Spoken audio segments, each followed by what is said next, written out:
Hey guys, this is Siddharth from Gadget Gizmo and I'm back with another video. So in this video, I'm going to talk about my long-term review of the Uproar Wireless, a cheap and affordable budget headphone, wireless headphone. So let's get started. So I had earlier posted a video about the Uproar Wireless, my initial impressions. So you can also check that out on my channel. But now I've been using these headphones for about 6 months. So here are my final thoughts on these headphones. So starting off first with the design and the build. As you can see, these come in a lot of colors, but I bought the blue one. It fit in nicely and had a nice contrast with the black ear pads. Now coming to the buttons, it has a button here. It can be long pressed to power it off or on, and for picking up the calls or for cancelling them. There is a button here minus for decreasing the volume. This button also doubles up, as you can change to the previous track by long pressing this. Same for this, if you long press it, it can change to the previous track, and on a single press it will increase the volume. So as you can see, these are Skullcandy headphones. So there is a Skullcandy branding up here and up here also. So on both sides there is a Skullcandy branding. Also the headband is adjustable. So as you can see here, it is pretty adjustable, and I think it can fit on a large size head also quite easily. I usually use it around this medium setting, so if you want to increase, you can increase. Now the headband does not feel very promising, but according to the price range it is good. And even I stretched it to check the build qualities of these headphones, and there was no problem here, as you can see. And I have dropped these quite a few times, but there has been no damage, so it has been quite promising so far. The build quality looks decent. It is not excellent, but it looks fairly nice.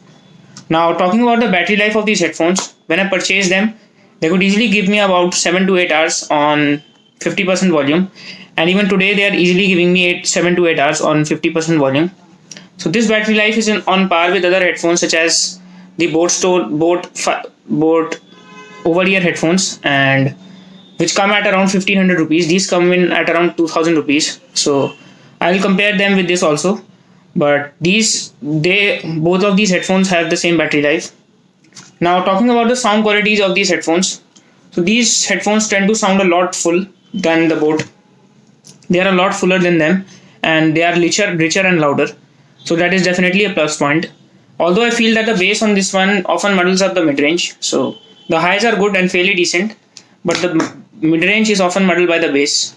The bass on this one is excessive, and Skullcandy headphones are known for their bass. But if you want this bass and if you're a fan for it, then definitely you can go for it. But I found that it is far from a balanced sound signature. In the Boat one also, it is predominantly a bass-heavy headphone. But I found that its bass was clearer and was much punchier than this one. So if you want a much richer and punchier bass, then you should go for the Boat ones. But definitely in terms of the volume and loudness, I definitely felt that these were the best.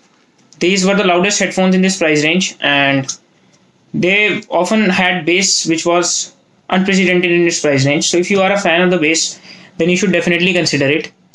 So also the Boat ones are over-ear headphones are coming at around 1500, and these come at around 2000. They have a few advantages and these have a few advantages. So definitely in the build quality department, I felt that the Boat ones were better. They were better built. They had a solid headband, and the ear cushions were also pretty nice. In this, the ear cushions are not very nice, and I could easily feel the pain after a few hours. And even after 30 to 40 minutes, I could feel, as they are on-ear style, it was pretty uncomfortable. But the Boat ones are very uncomfortable and they have solid build quality. Talking about the design, it is personal preference, but I liked the design of these ones. These look a lot sportier. And talking about the sound quality, I definitely felt that this had a solid sound quality. The bass, the Boat had some nice vocals, but this had a better high range, and the higher frequencies on this were better, and the sound was much fuller on this one. And one other thing is that the sound does not get distorted in maximum volume. In the Boat ones, the sound often got distorted at maximum volume, but in this headphones, it is quite nice and the sound is balanced and does not get distorted. So that is a plus point for these headphones. Overall, I feel that these headphones are a must. I will definitely recommend them if you want to buy them. But you have to be careful about the styling of these headphones and the fact that they are on-ear headphones. So if you're fine with the on-ear design of these headphones and do not mind a pretty excessive bass, then you should definitely get these. If you're a fan of bass, then you should definitely go for it. I could not find a headphone which had more bass than this one, so you can definitely consider this if you're a fan of the bass.